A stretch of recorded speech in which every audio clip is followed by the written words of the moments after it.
Masyarakat Hindu punya konsep sederhana dalam membangun rumah, mulai dari memilih pekarangan dan melakukan pembagian areal pekarangan. Warisan konsep dari Empu Kuturan ini, yakni sistem utama, madya, medium, dan nista, sederhana. Dari ketiga konsep warisan Empu Kuturan tersebut, ada istilah hulu, tengah, dan teben tingkat terbawah.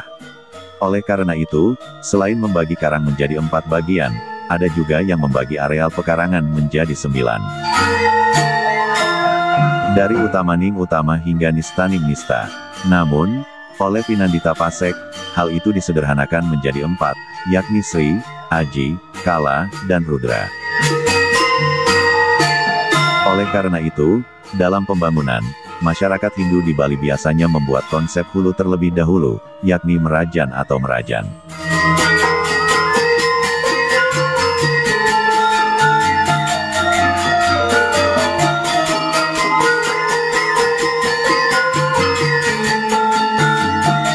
Sebelum membuat merajan, pada awalnya masyarakat membuat sanggah sederhana yang dinamakan turus lumbung.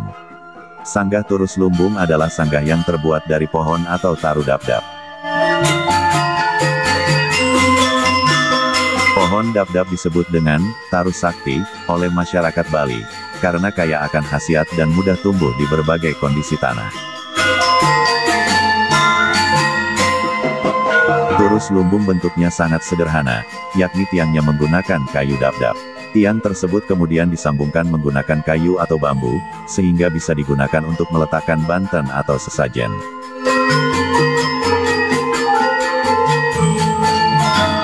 Dalam beberapa sumber dinyatakan, turus lumbung mengandung arti kias, melindungi dan menghidupi pemujanya.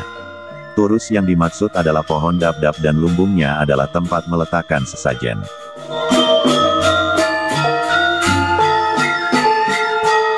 Dengan demikian, karena dianggap sebagai taru sakti, dapdap dikatakan bersifat melindungi, sedangkan lumbung yang diartikan sebagai tempat menyimpan padi merupakan simbol berkah.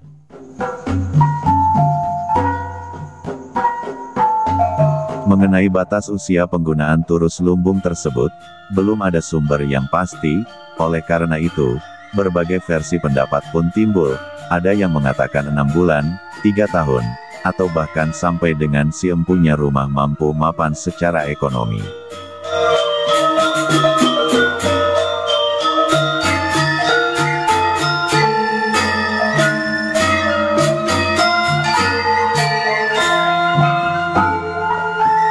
Untuk selanjutnya membangun merajan permanen, hal itu tentunya wajar saja, mengingat masyarakat Hindu yang religius, senantiasa mengutamakan Tuhan dan leluhurnya, berkaitan dengan konsep hulu, tengah, dan teben tadi.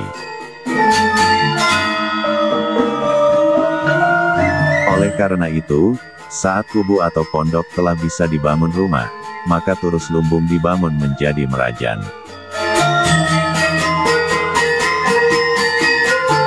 Namun demikian, dalam pembangunan di masa modern ini, tentunya ada pilihan bagi masyarakat, yakni mendirikan merajan terlebih dahulu, atau rumah terlebih dahulu. Jika sesuai etika, tentunya merajan sebagai hulu hendaknya dibangun terlebih dahulu. Namun, dalam realitanya jika rumah bertingkat, tentunya rumah yang harus dibangun terlebih dahulu. Oleh karena itu, tentunya masyarakat yang bersangkutan lebih paham situasinya. Yang terpenting adalah, keduanya bisa berlangsung secara selaras.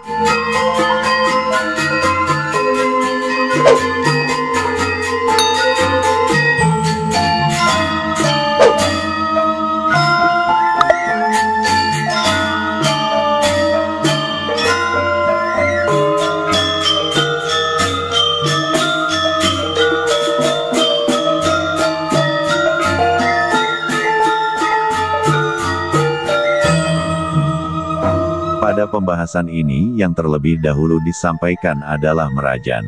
Dalam berbagai sastra disebutkan bahwa keberadaan merajan atau sanggah sangat penting bagi umat Hindu, khususnya di Bali.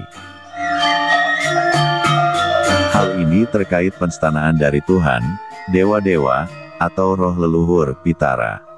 Oleh karena itu, beberapa lontar seperti Purwa Bumi Kamulan, Yusana Dewa, Gong Besi, dan sebagainya mencantumkan penstanaan roh leluhur yang kemudian dikaitkan dengan keberadaan Merajan. Lalu apa saja palinggih-palinggih yang terdapat dalam Merajan? Dalam buku berjudul, Riwayat Merajan di Bali, yang ditulis Tut Subandi menyatakan, konsep Merajan tertera dalam lontar iti prakerti yang konon berdasarkan konsep Empu Kuturan. Di dalam lontar tersebut diuraikan bahwa, ada yang disebut dengan Trilingga, yakni desa, Kuseh, dan Dalem.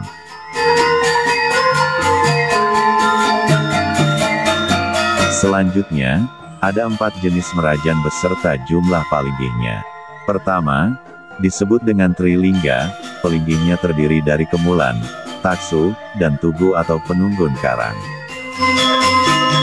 Adapun penyungsung dari Merajan dengan konsep Trilingga adalah, hanya satu rumah tangga.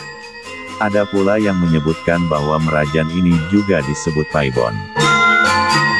Uniknya, Merajan ini sering disebut dengan istilah Sanggah Pekomelan.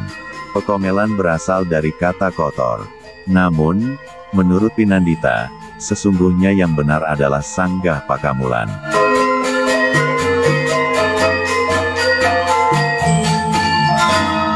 Selanjutnya yang kedua, ada konsep Merajan Pancalingga dengan pelinggih berjumlah 5, yakni Kemulan, Taksu, Tugu, Peliksari, dan Gedong. Panyungsung Merajan ini adalah beberapa rumah tangga yang masih satu purusa. Istilah lainnya bagi Merajan ini adalah disebut Panti. Ketiga, disebut dengan Saptalingga, terdiri dari 7 pelinggih, yakni Kemulan, Taksu, Tugu, Peliksari, Gedong, Catu, dan Manjangan Salwang.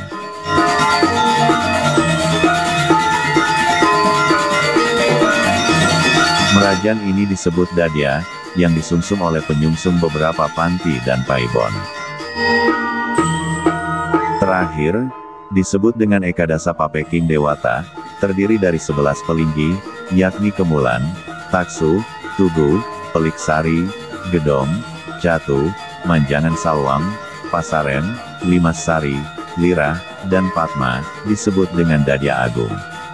Penyungsungnya adalah pemilik Dadya, Panti, dan Paibon. Di samping pelinggih-pelinggih tersebut, biasanya ada pula pelinggih pesimpangan atau penyawangan Ida Batara tertentu. Misalnya Ida Batara Gunung Agung, Batur, Beratan, Batu Karu, Lempuyang, dan sebagainya.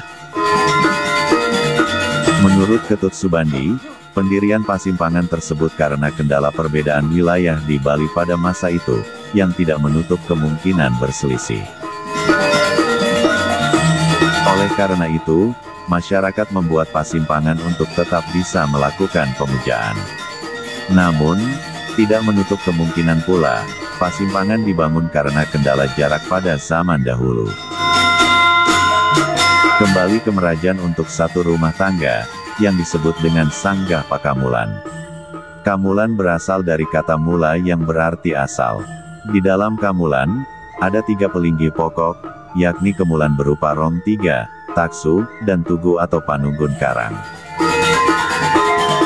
Rom 3 merupakan stana dari Trimurti, yakni Wisnu di utara, Brahma di selatan, dan Siwa di tengah. Jika dikaitkan dengan leluhur atau Sang Hyang Atma, maka Bapak atau Bapak di utara, Mim atau Ibu di selatan, dan Manunggal di tengah. Pelinggih Kemulan berada di timur, menghadap ke barat. Selanjutnya, pelinggih Taksu merupakan tempat untuk memohon kepada dewa-dewi hal-hal yang berhubungan dengan peningkatan kualitas diri. Letak pelinggih Taksu, yakni di utara menghadap ke selatan. Sedangkan Tugu atau Panunggun Karang stana Ida Batara Dukuh Sakti. Ada pula yang menyebutnya sebagai stana Ida Batara Amangkubumi, yakni sebagai penguasa perbatasan pekarangan. Letaknya adalah di pojok pekarangan di arah barat laut menghadap ke selatan.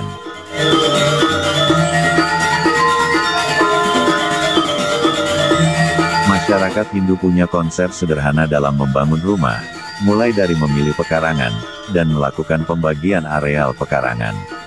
Warisan konsep dari Empu Kuturan ini, yakni sistem utama, madya, medium, dan nista, sederhana. Dari ketiga konsep warisan Empu Kuturan tersebut, ada istilah hulu, tengah, dan teben tingkat terbawah. Oleh karena itu, selain membagi karang menjadi 4 bagian, ada juga yang membagi areal pekarangan menjadi 9, dari utamaning utama hingga nistaning nista. Terima kasih untuk yang sudah subscribe channel ini, dan untuk yang belum mohon dukungannya dengan cara like, komen dan subscribe untuk menambah semangat kami untuk menyuguhkan konten-konten yang inspiratif, berguna dan menghibur. Sampai jumpa di konten kami berikutnya. Om Santi, Santi, Santi, Om.